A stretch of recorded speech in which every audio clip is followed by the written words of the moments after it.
অধ্যায় ৭ স্বাধীনতা, ফ্রিডম। টাকার আসল মূল্য কোনো বাড়ি বা গাড়িতে নেই, এটি আছে স্বাধীনতায়।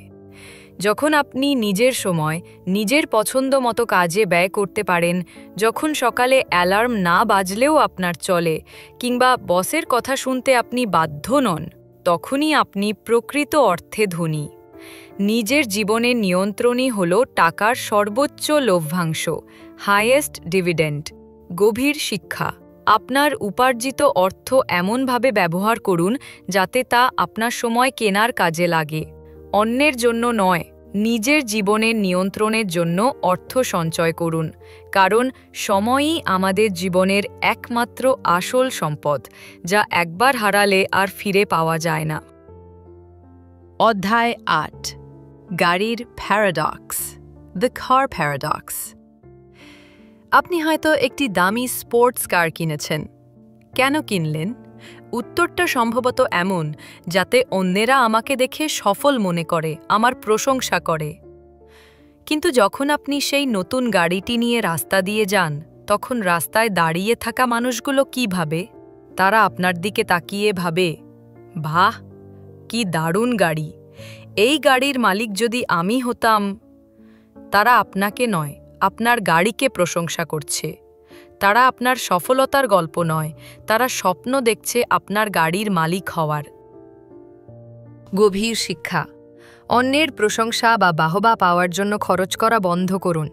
এই প্রশংসা ক্ষণস্থায়ী, বরং নিজের সন্তুষ্টি, নিরাপত্তা ও মানসিক শান্তির জন্য খরচ করুন।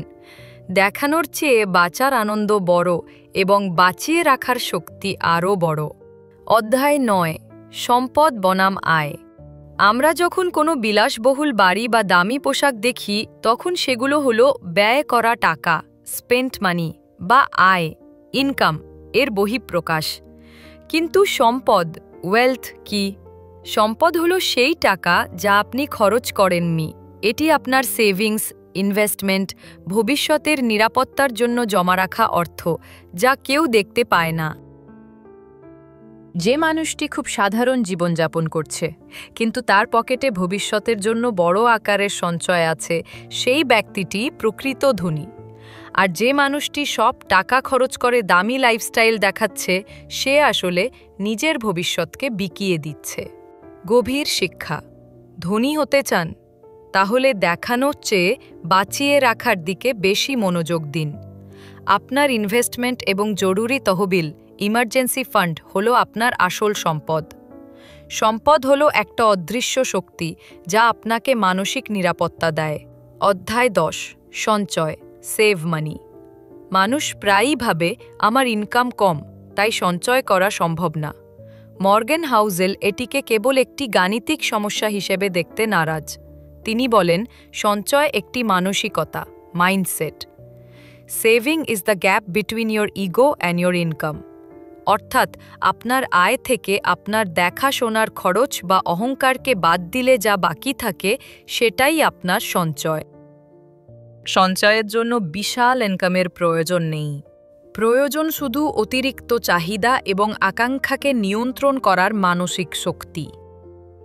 গভীর শিক্ষা, আপনার জীবনযাত্রা যত সহজ এবং নমনীয় রাখবেন, সঞ্চয়ের সুযোগ তত বাড়বে। সঞ্চয়কে একটি বাধ্যতামূলক কাজ হিসেবে নয়, বরং নিজের ভবিষ্যৎ স্বাধীনতা কেনার উপায় হিসেবে দেখুন।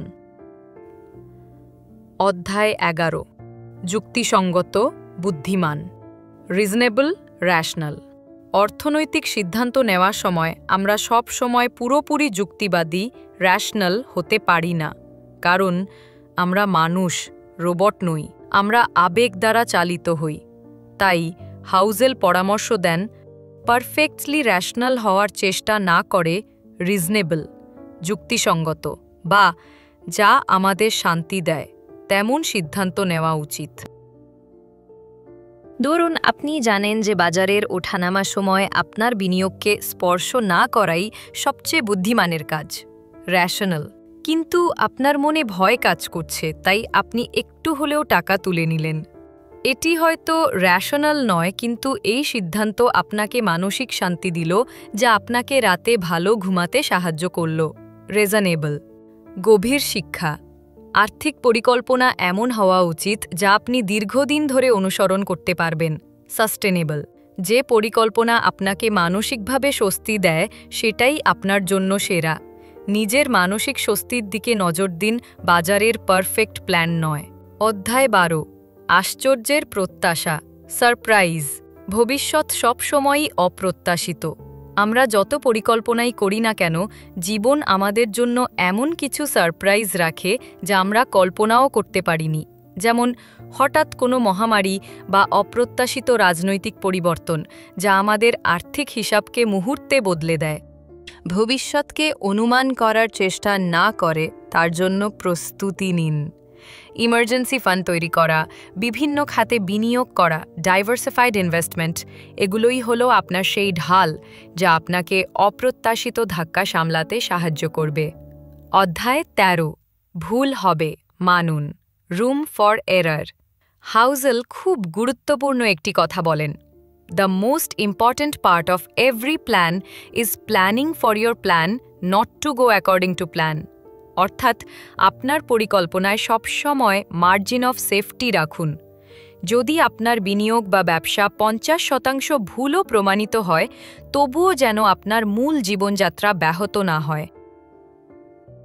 গভীর শিক্ষা, আশাবাদী হন। কারণ বাজারে সাময়িক ঝড় এলেও দীর্ঘমেয়াদে মানবতার উদ্ভাবনী শক্তি আপনাকে বিশ্বাস রাখতে সাহায্য করবে। নেতিবাচকতার প্রলোভন এড়িয়ে দীর্ঘমেয়াদী ইতিবাচকতার দিকে ফোকাস করুন। অধ্যায় 16। আপনি পরিবর্তন হবেন। You will change. আপনার আজকের লক্ষ্য, ভাবনা, স্বপ্ন সবকিছু সময়ের সঙ্গে বদলাবে। আপনার 20 বছরের ভাবনা 30 বা 40-এর দশকে গিয়ে পাল্টে যেতে পারে। আজ আপনি হয়তো টাকা জমিয়ে বাড়ি কিনতে চাইছেন, কিন্তু 10 বছর পর আপনার মনে হতে পারে আপনি বাড়ি নয় বরং চাকরি ছেড়ে ব্যবসা করতে চান। গভীর শিক্ষা, আর্থিক সিদ্ধান্ত নিন এমনভাবে যাতে ভবিষ্যতের নতুন আপনি আজকের সিদ্ধান্তের বন্দী না হন। নমনীয়তা, ফ্লেক্সিবিলিটি রাখুন, কারণ পরিবর্তনই জীবনের একমাত্র ধ্রুবক সত্য। শিক্ষা ও চূড়ান্ত ভাবনা। অর্থ উপার্জন করুন, কিন্তু যেন তা আপনার মানসিক শান্তি কেড়ে না নেয়। কারণ ধনী সেই নয় যার কাছে বেশি আছে, ধনী সেই যার কম প্রয়োজন। Rich is not the one who has more, but the one who needs less. জীবনের হিসাবটা টাকায় নয়, অনুভূতির খাতায়। বন্ধু, এই বইটি আমাদের শেখালো যে টাকার মানে বোঝা মানে হলো নিজেকে বোঝা। আপনি যখন বুঝবেন কতটুকু আপনার জন্য যথেষ্ট, যখন আপনি অন্যের চোখে নয় নিজের চোখে সুখী হতে শিখবেন, সেই দিনই আপনি প্রকৃত অর্থে ধনী। আজকের দিনে আপনার সবচেয়ে বড় বিনিয়োগ হলো এমন একজন মানুষ তৈরি করা যিনি টাকাকে নিয়ন্ত্রণ করতে জানেন, টাকা যাকে নয়। এখন আপনি ঠিক করুন আপনার আগামী আর্থিক পদক্ষেপটি কি কেবল বুদ্ধিমানের হবে, নাকি এমন হবে যা আপনাকে রাতে শান্তি দেবে। এই অডিও বুক সামারিটি যদি একটুও ভালো লেগে থাকে, প্লিজ একটি লাইক ও সাবস্ক্রাইব করে দেবেন, যাতে আমি আগামী দিনে আরও ভালো ভালো বুক সামারি আনতে পারি। আবার দেখা হবে নেক্সট অডিও বুক সামারিতে।